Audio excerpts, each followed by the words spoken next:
நம்ம முத்துசெல்வம் மதர்மன் யூடியூப் சேனலில் தொடர்ச்சியாக நேரலை வாயிலாக வானிலை அறிக்கை பார்த்து கொண்டவர்களுக்கு ஒரு சின்ன அறிவிப்பு. நம்ம முத்துசெல்வம் மதர்மன் யூடியூப் சேனலில் நம்ம புதுசாக ஸ்டார்ட் பண்ணியிருக்கிறது என்னென்னா online cracker Sivakasi shop.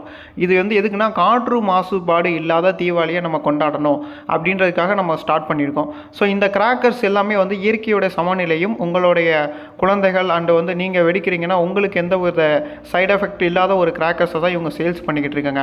Within 19% வரைக்கும் ஆஃபர் கொடுக்குறாங்க. இன்றைக்கே ஆர்டர் பண்ணிங்கன்னா மேலும் டிஸ்கவுண்ட்ஸ் பண்ண தயாராக இருக்காங்க. ஸோ அதனால் இவங்கள மாதிரியான கடைக்கு நம்ம கண்டிப்பாக சப்போர்ட் பண்ணணும்.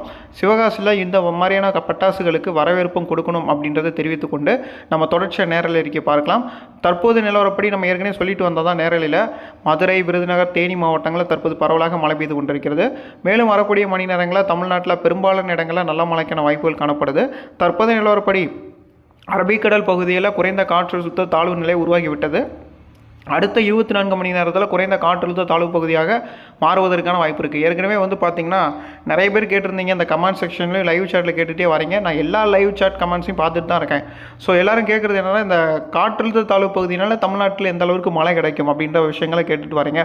ஸோ இந்த காற்றழுத்த தாழ்வு பகுதியினால் இன்று இரவை பொறுத்தவரையில் தமிழ்நாட்டில் மதுரை, விருதுநகர், தேனி, அரியலூர், பெரம்பலூர், நாகப்பட்டினம், தஞ்சை, திருவாரூர், மயிலாடுதுறை, திருச்சி, கள்ளக்குறிச்சி உள்ளிட்ட மாவட்டங்கள் வரையிலும் நல்ல மழை பெய்யும்.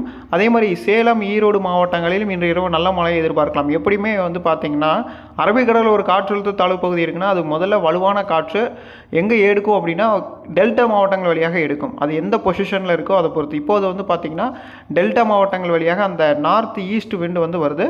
ஸோ இந்த நார்த் ஈஸ்ட் வரதுனால உள்ள மாவட்டங்களில் இருக்கக்கூடிய உள் மாவட்டங்கள் அரியலூர், பெரம்பலூர், தஞ்சாவூர் மாவட்டங்கள் தொடங்கி அப்படியே மத்திய மாவட்டங்கள் வரையிலும் திருப்பூர் மற்றும் உடுமலைப்பேட்டை பகுதி, பொள்ளாச்சி பகுதிகளில் நல்ல மழை பெய்வதற்கான வாய்ப்பு காணப்படுது. பழனி சுற்றுவட்டார பகுதியிலும் சிறப்பான மழை பொழிவு காணப்படும். நிறைய இடங்களில் மானாவாரி பயிர் செய்து மழை இல்லாமல் காத்து கொண்டிருக்கக்கூடிய எல்லாருக்குமே கண்டிப்பான முறையில் மழை இருக்குங்க. ஏன்னா எல்லாருமே ஒரே ஒரு கேள்வி தானே, சார் மழை எப்போ பெய்யும், நான் விதைச்சிட்டேன்னு நினைக்கிறீங்க. சிலருக்கு மழை தேவைப்படுது, சிலர் மழை எதிர்பார்த்து காத்துக்கிட்டு இருக்காங்க. எல்லாருக்குமே எதிர்பார்க்கக்கூடிய அந்த நாட்கள் ரொம்பலாம் கிடையாது. இன்னும் ஒரு 4 தினங்களில் மழை பெய்திடும் எல்லாருமே எதிர்பார்க்குறீங்க. ஸோ குறைந்தபட்சம் இந்த 4 தினங்களில் பெரும்பாலும் உங்கள் பகுதியிலும் மழை பெய்யும். சில இடங்களில் பெய்து கொண்டே இருக்குது. இதில் என்ன விஷயம்னா, கடந்த 28ஆம் தேதி செப்டம்பர் 28லேருந்து இன்றைக்கு வரைக்கும் அக்டோபர் 8 வரைக்கும் குறைந்தபட்சம் ஒரு 10 நாட்களில் பெய்த இடங்களில் மீண்டும் கனமழை, பெய்யாத இடங்களை விட்டுவிட்டு பெய்த இடங்களில் மீண்டும் கனமழை. இப்போ ஒரு 70% இடங்களில் முன்னாடி மழை பெய்யுதுன்னா அதே 70% மீண்டும் மழை பெய்கிறது. ஒதுக்கிய இடங்களை ஒதுக்கி கொண்டே இருக்கிறது. ஆனால் இந்த நிலை கண்டிப்பாக இன்று நாளையிலிருந்து மாறி எல்லா இடங்களிலும், எல்லா தமிழ்நாட்டின் 38 மாவட்டங்களிலும் நல்ல மழை பதிவாகும். அதில் எந்த ஒரு மாற்றமும் இல்லை. இதில் வட மாவட்டங்கள், கர்நாடக இளையோர பகுதிகள், காவிரி நீர்பிடிப்பு பகுதிகள் எங்கேயுமே ஒதுக்கிறதுக்கான வாய்ப்பு இல்லை. எல்லா மாவட்டங்கள் கன்னியாகுமரி தொடங்கி திருவள்ளூர் வரையிலும் இன்றிலிருந்து 19ஆம் தேதி வரையிலும் தொடர்ச்சியாக கனமழை இருக்குது. ஸோ ஏன்னா நம்ம சொன்ன உடனே நிறைய பேர் இன்றைக்கே எதிர்பார்ப்பாங்க. ஸோ இன்றைக்கி தென் மாவட்டங்கள், மத்திய மாவட்டங்கள், மேற்கு தொடர்ச்சி மலை மாவட்டங்கள், கர்நாடக இளையோர பகுதிகள், மேற்கு கிழக்கு மாவட்டங்களில் நல்ல மழை பதிவாகும். அதாவது தென்கிழக்கு மாவட்டங்களிலும் இன்றைக்கு டெல்டா வரையிலும் மழை முன்னேறி பதிவாகும். இதில் பாண்டிச்சேரி, கடலூர், விழுப்புரம், சென்னை, செங்கல்பட்டு உள்ளிட்ட மாவட்டங்களிலும் நல்ல மழை பொழிவதற்கான வாய்ப்புகள், அதற்கான சாதகமான நிலை காணப்படுது. ஓவரால் 38 மாவட்டங்களிலுமே அடுத்து வரக்கூடிய நாட்கள் நல்ல மழை இருக்குது. இன்னைக்கு தற்போது பெய்து வரக்கூடிய இந்த மாவட்டங்களிலும் இனி வரக்கூடிய மணி நேரங்களிலும் மழை தொடர்ச்சியாக பெய்வதற்கான வாய்ப்புகள் காணப்படுது. ஆகவே மழை இருக்குங்க, தொடர்ந்து மழை இருக்குது. இந்த நிலையில் வருகின்ற அக்டோபர் மாதம் 13ஆம் தேதிக்கு பிறகு கிழக்கு வங்கக்கடலில் ஒரு குறைந்த காற்றழுத்த தாழ்வு பகுதி உருவாகிறது. இந்த காற்றழுத்த தாழ்வு பகுதி இதோடைய நகர்வு இப்போ GFS என்ன சொல்லியிருக்காங்கன்னா, குமரிக்கடல் மற்றும் இந்திய பெருங்கடல் பகுதியில் குறைந்த காற்றழுத்த தாழ்வு பகுதி உருவாகி அது தென் தமிழக மலையாக அது நகர்வதற்கான வாய்ப்புகள் இருக்க மாதிரி GFS சொல்லியிருக்காங்க.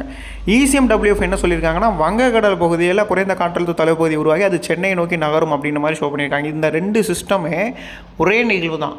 இப்போ குமரிக்கடல் பகுதியில் உருவாகி தமிழ்நாடு வழியாக நகரக்கூடிய நிகழ்வும் அது ஒரே நிகழ்வு தான். வங்கக்கடலில் இருந்து உருவாகி சென்னை அருகாமையில் செல்லக்கூடியது ஒரே நிகழ்வு தான். ஆனால் ஃபோர்காஸ்ட் மாடல் என்பது தனித்தனியாக காட்டிக்கிட்டு இருக்காங்க. ஒவ்வொருத்தருடைய கணிப்புகளும் ஒவ்வொரு விதமாக இருக்கிறது. ஆக அதை ஆராய்ச்சி செய்து அறிக்கை கொடுப்பதற்கு மேக்ஸிமம் இன்னும் ஒரு 3 நாள் ஆகும். தற்போதைக்கு அடுத்த 3 தினங்களை பொறுத்தவரையில் மத்திய மாவட்டங்கள், வட மாவட்டங்கள், மேற்கு தொடர்ச்சி மலை மாவட்டங்கள், கர்நாடக இளையோர பகுதிகள், காவிரி நீர்பிடிப்பு பகுதிகள் எல்லா இடங்களிலுமே, அதாவது எல்லா இடங்கள்னால் எல்லா பகுதிகள், மேற்கு தொடர்ச்சி மலை மாவட்டங்கள், தென் மாவட்டங்கள், தென் உள் மாவட்ட பகுதிகள், இதில் மாவட்ட பட்டியல் அறிவிச்சுன்னா நீண்டுக்கிட்டே போகும். 38 மாவட்டங்களில் குறிப்பாக இன்றைக்கு மேற்கு தொடர்ச்சி மலை மாவட்டங்களில், மத்திய மாவட்டங்கள், தென் மாவட்டங்கள், தென் உள் மாவட்ட பகுதியில் நல்ல மழைக்கான வாய்ப்பு இருக்குது. ஸோ வங்கக்கடலில் புயல் உருவாகி சென்னை திருவள்ளூரை நோக்கி நகரும் அப்படின்ற மாதிரி சொல்லியிருக்கீங்கன்னா, வங்கக்கடலில் புயல் உருவாகும்னு சொல்லலை, காற்றழுத்த தாழ்வு பகுதி உருவாகி அது சென்னையை நோக்கி நகரும்ன்ற மாதிரி சொல்லியிருக்கேன். நிறைய பேர் கொஸ்டின்ஸ் அதான், சென்னைக்கு இந்த மாதத்திலே புயல் வருமானு கேட்குறாங்க. அதாவது இந்த மாதத்துக்கான வாய்ப்புகள் இல்லை விட அடுத்த மாதத்தில் MGO, அதாவது நவம்பரில் இறுதியில் வரதுக்கான வாய்ப்புகள் காணப்படுது. அப்போ நம்மளுக்கு கண்டிப்பான முறையில் சிவியர் சிஸ்டம் ஃபார்ம் ஆகும். இப்போயுமே நம்மளுக்கு MGO இருக்குது. இந்த MGOவோட எஃபெக்ட் எந்த அளவுக்கு பார்க்குறோம் இருக்க போகுது அப்படின்றத பொறுத்து தான் நம்மளுக்கு இருக்கும். இன்னும் வரக்கூடிய நாட்களில் வானிலை என்பது கணிப்பது என்பது மிக கடினமான ஒரு விஷயம். அதனால் எல்லாருமே ஜஸ்ட்டு கொஷின்ஸ் எழுப்பிடுவீங்க. அதை ரிசர்ச் பண்ணி அறிக்கை கொடுக்குறது என்பது மிகப்பெரிய அளவில் ஆராய்ச்சி செய்ய வேண்டியிருக்கிறது. அதனால் நம்ம ஆராய்ச்சிகள் தொடர்ந்து கொண்டு இருக்குங்க. இப்போ நம்ம எந்த நேரத்திலையும் ஆராய்ச்சி பணிகளை விடுவதே இல்லை, தொடர்ச்சியாக ஆராய்ச்சி பண்ணிக்கிட்டு தான் இருக்கோம். எல்லா நாட்களிலுமே முத்துசெல்வம் மதர்மன் யூடியூப் சேனல்லேருந்து அப்டேட் வந்துக்கிட்டு தான் இருக்குது எல்லாருக்குமே, அதில் மாற்றமே இல்லை. ஸோ எல்லா மாவட்டங்களுமே இது வரைக்கும் தமிழ்நாட்டில் கடந்த 10 தினங்களில் மட்டும் சுமார் 1000க்கும் மேற்பட்ட இடங்களில் மழை பதிவாக இருக்குது. அதுக்கான ப்ரூஃபும் IMD, இந்தியன் மெட்ரோலஜிக்கல் டிபார்ட்மெண்ட்லேருந்து வந்திருக்கு. ஸோ அப்படி இருக்கிறதுனால எல்லா இடங்களிலுமே, அறிவிக்கப்பட்ட இடங்களிலும் அறிவிக்கப்படாத இடங்களிலும் நல்ல மழை பதிவாக இருக்கிறது. ஓவரால் 38 தமிழ்நாட்டின் உள் மாவட்டங்கள், தென் மாவட்டங்கள், தென் கடலோர பகுதிகள், கிழக்கு கடலோர பகுதிகள், இப்படி சொல்லிக்கிட்டே போகலாம், பட்டியல் நீண்டுக்கிட்டே போகுது. அதனால் எங்கேயுமே மழை பெய்யாமல் இல்லை, எல்லா இடங்களிலுமே ஒரு மழையாவது குறைந்தபட்சம் பெய்திருக்கும். நல்லா ஞாபகப்படுத்தி பாருங்கள். 28ஆம் தேதியிலேருந்து இன்றைக்கி வரைக்கும் ஒரு மழையாவது கண்டிப்பாக பெய்ஞ்சிருக்கும். சில இடங்களில் பெய்து கொண்டே இருந்திருக்கு. அதாவது நிறைய இடங்களில் ஒரு 5-6 நாட்களாக தொடர்ச்சியாக மழை பெய்த இடங்களில் மீண்டும் மீண்டும் மீண்டும் மீண்டும் மழை பெய்து அங்கே ஏரி குளங்களை நிரப்பி வைக்கிறது. ஆனால் பெய்யாத இடங்களில் தொடர்ச்சியாக பெய்யாமலே இருந்து கொண்டிருக்கிறது. ஆக அந்த பெய்யாத இடங்களிலும் அடுத்து வரக்கூடிய 5-7 தினங்கள் மழை இருக்குது அல்லவா. இன்னும் 15ஆம் தேதி வரையிலும் தீவிர மழை இருக்குது. இன்றைக்கோடு மழை நிற்க போகிறது கிடையாது. இன்றைக்கி தேதி 8 தான், இன்னும் 8. இன்றைக்கி மழை பெய்து கொண்டிருக்கு. நாளைக்கு பெய்யும், நாளை மறுநாள் பெய்யும். அப்புறம் 11ஆம் தேதி இருக்கிறது, 12 இருக்கிறது, 13 இருக்குது, 14 இருக்குது, 15 இருக்குது. இப்படி மழை இருந்து கொண்டே இருக்கிறது அப்படின்றதுல எந்த ஒரு மாற்றமும் இல்லை. இந்த தமிழுக்கு இந்த புரட்டாசி மாதம் முடிகிற வரைக்கும் மழை இருக்குது. தென் மாவட்டங்கள், தென் உள் மாவட்டங்கள், மேற்கு தொடர்ச்சி மலை மாவட்டங்கள், கர்நாடக எல்லையோர பகுதிகள், மத்திய மாவட்டங்கள் என எல்லா இடங்களிலுமே நல்ல மழை இருக்கிறது. அதே போன்று வட மாவட்டங்கள், டெல்டா மாவட்டங்களிலும் 15ஆம் தேதிக்கு பிறகு சிறப்பான மழை இருக்குது.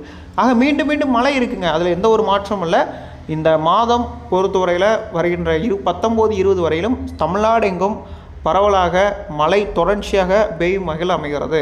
வங்கக்கடல் காற்றழுத்த தாழ்வு பகுதி, குமரிக்கடல் காற்றழுத்த தாழ்வு பகுதி அல்லது அரபிக்கடல் காற்றழுத்த தாழ்வு பகுதி ஆக நிகழ்வுகளுக்கு இந்த காலகட்டம் மிக அற்புதமான ஒரு காலகட்டம்.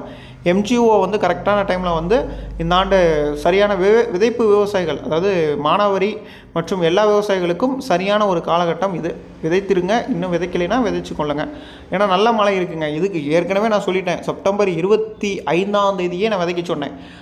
அப்பயே விதைச்சவங்க இன்றைக்கி நல்ல மழை பெஞ்சிருச்சு தொடர்ச்சியாக. அவங்களுக்குலாம் இப்போல்லாம் பயிர் கிட்டத்தட்ட நல்லா வளர்ந்துருக்கும். ஆக இன்னும் விதைக்காமல் இருக்கீங்கன்னா மறக்காமல் விதைச்சிருங்க. நல்ல மழை இருக்குது. லைவில் அதை தான் நான் சொல்லிட்டு வரேன். இனிமே வரக்கூடிய நாட்களில் நம்ம சேனலில் லைவ் வரும். சேனலில் தொடர்ந்து சப்ஸ்கிரைப் பண்ணிவிட்டு ஆன்லைன்கின்ற பெல் பட்டனை தொட்டு சப்ஸ்கிரைப்டாக மாற்றிக்கிட்டிங்கன்னா தினசரி உங்களுக்கு வானிலை அறிக்கை நோட்டிஃபிகேஷனாக வரும். ஆக சேனலுடன் இணைந்திருப்பவர்கள் மறக்காமல் சப்ஸ்கிரைப் பண்ணிவிட்டு ஆன்லைன்கின்ற பெல் பட்டனை தொட்டு சப்ஸ்கிரைப்டாக மாற்றிக்கொள்ளுங்கள்.